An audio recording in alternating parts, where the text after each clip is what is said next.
இந்த ரைஸ் பார்க்குறதுக்கு எவ்வளோ அழகாக இருக்குது பாருங்கள். அதே போல் சாப்பிட்றதுக்கும் செம டேஸ்ட்டாக இருக்கும். நீங்கள் காலையில் எழுந்து டிஃபன் பாக்ஸ் கட்டுறதுக்கு ரொம்ப ஈஸியாக இருக்கும். அதே போல் சட்டுன்னு முடிச்சிடலாம். இப்போ இந்த ரைஸ் ரொம்ப ஈஸியாக எப்படி செய்யுதுன்னு பார்க்கலாம். இப்போ ஒரு பாத்திரத்தில் சோயா வேகிற அளவுக்கு தண்ணி வச்சுடுங்க. தண்ணி இந்த அளவுக்கு நல்லா சூடாகட்டும். நான் 100 கிராம் சோயா எடுத்திருக்கேன். இந்த அளவுக்கு தண்ணி கொதிக்கும் போது இந்த சோயாவை நம்ம இதில் சேர்த்துடலாம். அப்படியே ஒரு 3 நிமிஷத்துக்கு வேக வைக்கலாம். நடுவில் கலந்து விடுங்க.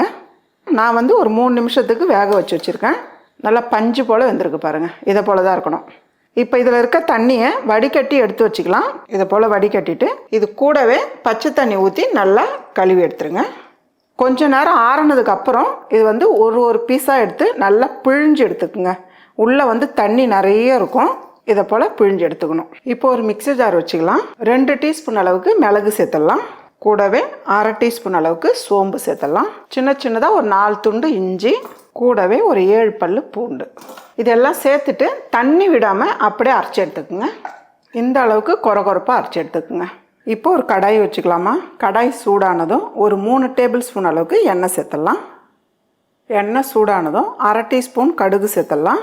கூடவே ஒரு 1/4 டீஸ்பூன் அளவுக்கு ஜீரகமும் சேர்த்துடலாம். கடுகு வெடிக்கும் போதே 2 பச்சை மிளகாய் பொடியை நறுக்கினது இதை சேர்த்துடலாம். கூடவே கொஞ்சமாக கருவேப்பிலை சேர்த்துக்கலாம். இந்த டைமில் அடுப்பு தீ ஃபுல்லாகவே குறைச்சிடுங்க. ரொம்ப லோவாக இருக்கணும், அந்த அளவுக்கு வச்சுக்கோங்க. நம்ம அரைச்சி வச்சுருக்க மிளகு, இஞ்சி, பூண்டு இதை சேர்த்துடலாம். இதில் தண்ணிலாம் சேர்க்காதீங்க. 1 நிமிஷத்துக்கு அப்படியே வதக்கி விடுங்க. ஏன்னா நம்ம பச்சையாக தான் அரைச்சிருக்கோம். அதனால் 1 நிமிஷத்துக்கு நல்லா வதக்கி விட்டுருங்க. நல்லா இதோட வாசனை நல்லா கமகமன்னு வரும். அது ஒரு வதக்கி விட்டால் போதும்.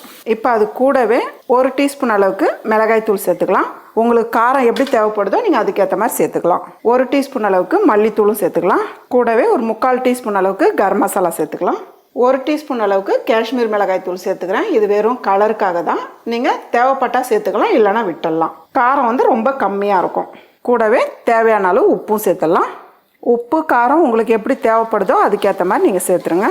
எல்லாம் சேர்த்துட்டு நல்லா கலந்து விட்டுருங்க. இந்த அளவுக்கு நல்லா கலந்து விட்டுட்டு நம்ம வேக வச்ச மீல் மேக்கர் தண்ணி நல்லா வடிகட்டி எடுத்துருங்க.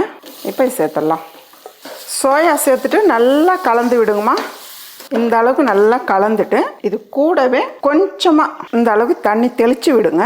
தண்ணி தெளிச்சுட்டு நல்லா கலந்து விட்டுட்டு ஒரு 5 நிமிஷம் நம்ம மூடி வைக்கலாம். நடுவில் எடுத்து கலந்து விடுங்க. பாருங்கள், 5 நிமிஷம் ஆயிடுச்சு. நம்ம பார்க்கலாம். எவ்வளோ சூப்பராக இருக்குது பாருங்கள். இந்த அளவுக்கு நல்லா கலந்துருங்க. இந்த டைமில் நல்லா பொடியை நறுக்கி கருவேப்பிலை சேர்த்துடலாம். இது கூடவே பொடியை நறுக்கின கொத்தமல்லியும் சேர்த்துடலாம். இதெல்லாம் சேர்த்து நல்லா ஒரு கலந்து விட்டுருங்க. இந்த அளவுக்கு நல்லா மிக்ஸ் பண்ணிவிட்டு நான் பாஸ்மதி ரைஸ் எடுத்து இந்த அளவுக்கு நல்லா உதிரியாக வடித்து வச்சுருக்கேன். நீங்கள் எந்த ரைஸ் வேணாலும் எடுத்துக்கலாம், ஆனால் உதிரியாக வடிச்சுக்குங்க. உங்களுக்கு எவ்வளோ ரைஸ் தேவைப்படுதோ நீங்கள் அதுக்கேற்ற மாதிரி நீங்கள் ரைஸ் வடித்து வச்சுக்கலாம். இப்போ கொஞ்சம் கொஞ்சமாக சேர்த்து கலந்துக்கலாம். பாருங்கள், இன்னும் கூட சாதம் கலக்கலாம். இந்த டைமில் அடுப்பு நீங்கள் ஆஃப் பண்ணிவிடுங்க. ரைஸ் உடையாத மாதிரி நல்லா கலந்து விடுங்க. பார்க்குறதுக்கு எவ்வளோ சூப்பராக இருக்குது பாருங்கள். இது லஞ்ச் பாக்ஸாக கூட கட்டி கொடுக்கலாம். ரொம்ப ஈஸியான டிஷ்ஷு. வீட்டில் சோயா இருந்தாலே போதும். காலையில் யாருக்காக இருந்தாலும் லஞ்ச் பாக்ஸாக கட்டி கொடுக்கலாம். அந்த அளவுக்கு ரொம்ப ஈஸியாக இருக்கும். டேஸ்ட்டும் ரொம்ப நல்லாயிருக்கும். அவ்வளோதாம்மா, சோயாவை வச்சு ஒரு சூப்பரான ரைஸ் ரெடி. இந்த ரைஸ் பார்க்கறதுக்கு எவ்வளோ அழகாக இருக்குது பாருங்கள். அதே போல் சாப்பிட்றதுக்கும் செம டேஸ்ட்டாக இருக்கும். நீங்கள் காலையில் எழுந்து டிஃபன் பாக்ஸ் கட்டுறதுக்கு ரொம்ப ஈஸியாக இருக்கும். அதே போல் சட்டுன்னு முடிச்சிடலாம். இப்போ இந்த ரைஸ் ரொம்ப ஈஸியாக எப்படி செய்யுதுன்னு பார்க்கலாம். இப்போ ஒரு மிக்ஸி ஜார் வச்சுக்கலாமா. 1/2 மூடி தேங்காய் எடுத்து திருகி வச்சுருக்கேன். இதில் சேர்த்துடலாம். கூடவே 5 பல்லு பூண்டு சேர்த்துக்கலாம். 4 பச்சை மிளகாய் உங்கள் காரத்துக்கு ஏற்ற மாதிரி சேர்த்துக்குங்க. கூடவே 1 டீஸ்பூன் ஜீரகம் சேர்த்துடலாம். ஒரு கைப்பிடி கொத்தமல்லி நல்லா கழுவிட்டு சுத்தம் பண்ணி எடுத்து வச்சுருக்கேன். இதை சேர்த்துக்கலாம். எல்லாத்தையும் சேர்த்துட்டு தண்ணி சேர்க்காதீங்க. அப்படியே கொஞ்சம் கொரகொரப்பாக அரைச்சி எடுத்துக்குங்க. இந்த அளவுக்கு அரைச்சி எடுத்துக்குங்க. சப்போஸ் உங்களுக்கு மசியலைன்னா லைட்டாக தண்ணி தெளித்து அரைச்சி எடுத்துக்குங்க. இப்போ ஒரு கடாய் வச்சுக்கலாமா. கடாய் சூடானதும் ஒரு 2 டேபிள் ஸ்பூன் அளவுக்கு எண்ணெய் சேர்த்துடலாம். கொஞ்ச நேரம் எண்ணெய் நல்லா சூடு ஏறட்டும். எண்ணெய் சூடானதும் நான் 200 கிராம் பன்னீர் எடுத்து மீடியமான சைஸாக கட் பண்ணி வச்சுருக்கேன். இதை ஒரு பீஸாக நம்ம சேர்த்துடலாம்.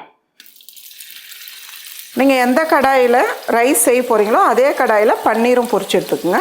சேர்த்துட்டு கொஞ்ச நேரம் செவந்ததும் இப்படி திருப்பி திருப்பி விடுங்க. பாருங்கம்மா, இந்த அளவுக்கு நல்லா செவந்து வந்ததும் ஒரு பிளேட்டில் நம்ம எடுத்து வச்சுக்கலாம். இதை அப்படியே பொரிச்சு எடுத்துக்கோங்க. இதில் மசாலாலாம் எதுவும் சேர்க்க வேண்டாம். இப்போ நம்ம சேர்த்துருக்க எண்ணெய் வந்து அப்படியே இருக்குது. இது கூடவே 1 டேபிள் ஸ்பூன் அளவுக்கு நெய் சேர்த்துடலாம். நெய் சூடானதும் கூடவே கொஞ்சமாக மிளகு, நீங்கள் தேவைப்பட்டால் சேர்த்துக்கலாம், இல்லைனா விட்டுடலாம். 1/2 டீஸ்பூன் அளவுக்கு கடுகு உளுந்த பருப்பு சேர்த்துக்கலாம். கடுகு வெடிக்கும் போதே தேவையான அளவுக்கு கொஞ்சமாக முந்திரி வந்து நீங்கள் அதிகமாக வேணாலும் சேர்த்துக்கலாம், இல்லை முந்திரி சேர்க்கறதுக்கு பதில் நீங்கள் வேர்க்கடலை கூட சேர்த்துக்கலாம். இது கூடவே 2 பெரிய வெங்காயம் பொடியை நறுக்கியிருக்கேன், இதை சேர்த்துக்கலாம்.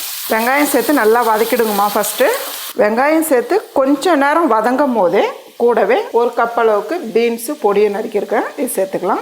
1 கப் அளவுக்கு கேரட் சேர்த்துக்கலாம். இது ரெண்டும் சேர்த்து வெங்காயத்தை கூட நல்லா வதக்கிடுங்க.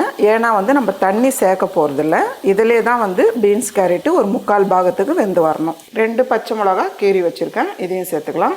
கூடவே வேர்க்கடலை, நான் வந்து வறுத்த வேர்க்கடலைன்றதுனால இந்த டைமில் சேர்க்குறேன். நீங்கள் பச்சை வேர்க்கடலையாக இருந்தால் முந்திரி வறுக்கும் போதே அப்போ சேர்த்துருங்க. இதெல்லாம் சேர்த்து நல்லா வதக்கிடுங்க. கொஞ்ச நேரம் மூடி வச்சோமா நமக்கு வந்து இந்த பீன்ஸ் கேரட் வந்து நல்லா வெந்து வந்துடும். ஒரு 2 நிமிஷத்துக்கு அப்படியே இருக்கட்டும். ஒரு 2 நிமிஷம் நம்ம மூடி வச்சுருக்கோம், பார்க்கலாம். இப்போ வந்து நமக்கு பீன்ஸ் கேரட்டு ஒரு 3/4 பாகத்துக்கு நல்லா வெந்து வந்திருக்கு. ஃபுல்லாக வேகக்கூடாது. இந்த ரைஸ்க்கு வந்து பீன்ஸ் கேரட்டு கொஞ்சம் நறுக்குன்னு தான் இருக்கணும், அப்போ தான் வந்து டேஸ்ட்டு ரொம்ப நல்லாயிருக்கும். இப்போ இது கூடவே நம்ம அரைச்சி வச்சுருக்க கொத்தமல்லி தேங்காய் பேஸ்ட் இதை சேர்த்துடலாம். இதையும் சேர்த்து நல்லா வதக்கிடுங்கம்மா.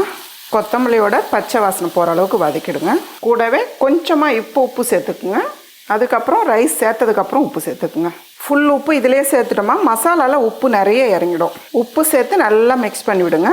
பாருங்கள், நம்ம கொத்தமல்லி மசாலா சேர்த்து நல்லா ஒரு 2லேருந்து 3 நிமிஷத்துக்கு நல்லா வதக்கி விட்டுட்டோம்.